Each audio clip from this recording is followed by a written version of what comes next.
I'm here with MIDI TV interviewing Lily today. Hi. Hi. So I've got some questions to ask you. The first one that I've been thinking about since I watched your performance was, the first thing that came to mind is, who are your influences for music? Who have they been? Oh, well, my current influences, aside from my family, obviously supporting me always, would have to be Erykah Badu, D'Angelo, Yebba, a lot of British neo-soul artists like Pip Millett. I love my hip-hop, I love my jazz, but I grew up with quite an eclectic mix of music. So I was just listening to everything from an early age, so I feel like I draw on lots of different things, from like Leonard Cohen, and then soundtracks of films that I really loved, and yeah, just a bunch of different things. What kind of film soundtracks were you really into that were getting you? Well, I did ballet when I was younger. Me and my sister, that was like our thing. And so we listened to lots of like ballet orchestral pieces of music soundtracks. So like Swan Lake and, of course they've all gone out of mind now, Nutcracker, all of them. But also like Narnia and Sound of Music. Those were... Does Narnia have music in it? Yes, it does. Sorry, I'm so sorry. Oh my gosh, is it good? Do you recommend it? Yeah. Oh, okay. One of the best soundtracks. It's Really? absolutely beautiful. Oh, lovely. Yeah. And so you're influenced by these movie things. You were also influenced by a bunch of artists. You said neo-soul. Can you help me with what neo-soul is? Neo-soul, I feel like it's quite a subjective term because it means different things to different people. In my head, it's the combination of the greats of like jazz, hip hop, funk, and soul, and it's new. It's the new modern take on it. It's the new. A lot of people think Erykah Badu is the founder of it. I think that is true, but I feel like it's kind of evolved now, and I think Hiatus Coyote and Moonchild and those kinds of bands are what I would describe neo-soul as. And yeah. That does sound, it's a good combination, isn't it? Of all like the really good stuff. Definitely it is like kind of jazzy, kind of soul-y. Yeah. Like chill. Yeah. Yeah. It's mellow music, it's good, it's vibey music. Vibey music. Yeah. That's such a good new term. You should write a whole album that goes on for like 6 hours and put it up on YouTube for people to study to. Yeah, that would be like lo-fi, the lo-fi study music. It's a bit more emotional than lo-fi though, isn't it? Because lo-fi is kind of, doesn't stir too much, too intense. But your music is obviously very emotion filled. Yeah. Do you write from experience? Recently, yes, but I never used to. It's kind of weird. I used to just have like an idea or a concept in mind or a phrase, and I would just, snowball off of that. I never really wrote from my own personal experiences. But then, everybody else was doing it, and I was like, well, and I tried it. I was like, well, you know what? This is great. You get to express what you're going through. Yeah. Is it cathartic? So, is it like very cathartic thing to... So that's what I write from, more recently now, and it's. Yeah, it's a great way of,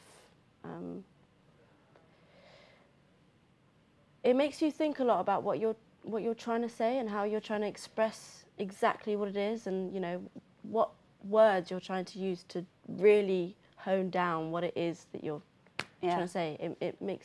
It's more of a process. It makes you think about it more than, I never was really into journaling or any of that kind of stuff, so it's another way of writing things. But you have to make it more concise, so you have to, use the right words. Yeah. Like that one big text message that you sent that just has all your feelings, but it rhymes, and then you got a song for it. Yeah, and the words sound good. Yeah. That's one thing that I really love doing when I'm writing.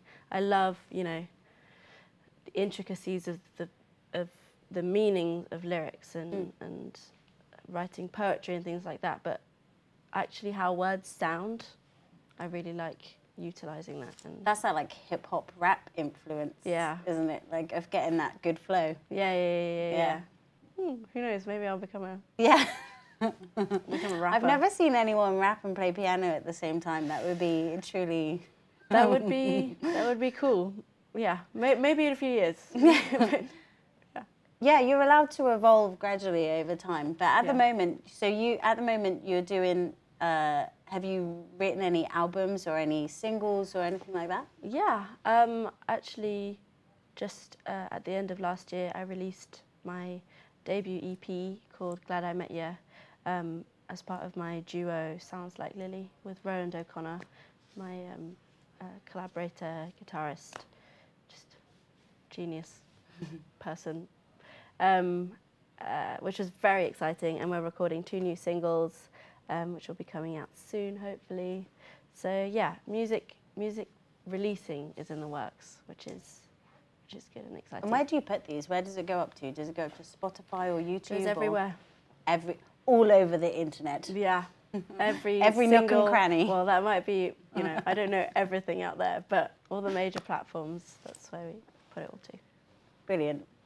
So what do you think is the most important component of writing music? Would you say there's like one, or that's a hard one, I know.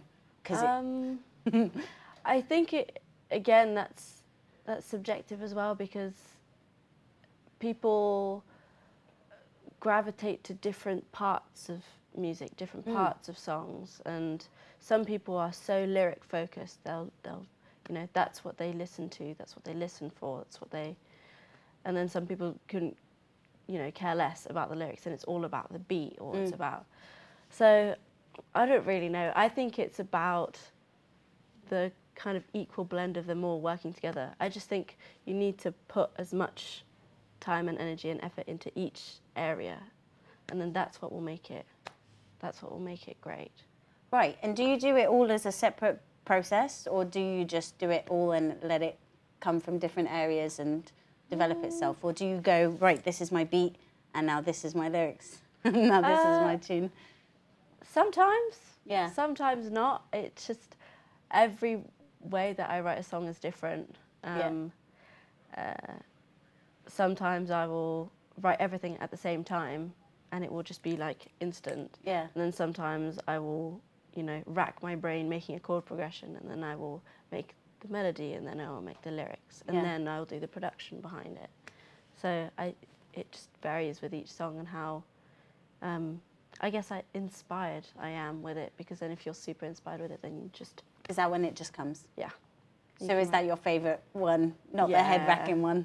No. I like, because I don't really like having to leave a song and then coming back to it in a few weeks' time, because I feel like you lose a bit of the momentum, and then, but then again, it is great because then you have a different perspective on the song, and you can, you're coming at it with fresh ears, and you've let your like subconscious mellow over different ideas, and so it has its ups and downs, but I really like the satisfaction of getting it all done in one moment. Yeah. Which is sometimes sometimes it's just a lot, like it's a lot of pressure, but yeah. And then you just start the process of practicing it over and over again. Does it change a bit while you're practicing it still? Yeah. Because usually I'll get too excited and I will like plan to play a new song at a gig that I will have written the day before or something, so it probably won't be even properly finished yet. So it will, That's brilliant. That's jazz. Yeah. That's real jazz. It's a lifestyle. So I'm also wondering for you what it's like being an artist specifically in Devon, because obviously, there's cool things going on at Bristol that you might end up doing in your future, or like London is obviously the place to be, but do you think there's any positives or negatives to being here in Exeter? Yeah, definitely. I think I'm not very Exeter based. I live in Totnes, and surprisingly, people don't really know. Even though it's quite a small town, we've got a really big music hub, and there's so much music going on, and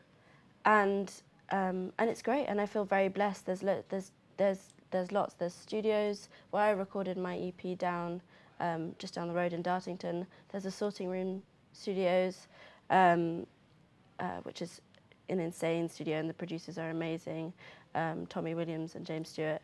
And then there are key venues like the Barrel House, which I play there quite a lot, and it's been a major, I think, foundation and anchor in my career so far. And they're constantly putting on amazing events and amazing new artists, but also supporting the local scene. So there will be people from Exeter and Plymouth that come in, I mean, like anywhere. But it is great, and I am branching out into Exeter as well, playing gigs at the Phoenix and here at college. But for the music that I'm looking to create and expand into, there isn't a really big scene and variety here. What there is amazing, but yeah, I'm looking to go further than that and go into the more neo-soul industry. And I'm actually going to Bristol next year. I'm going to be in Bristol for uni. Nice. So that I feel, you know, London is the heart there? of, but Bristol is an amazing place for any kind of music really, but especially for jazz and neo-soul. So I'm very excited about that. I will definitely miss it here very much, and all the cool bits of music things happening. But yeah. Thank you very much for coming on. Thank you. And I'm looking forward to seeing the recordings of what you played for us today. It was really good, thanks.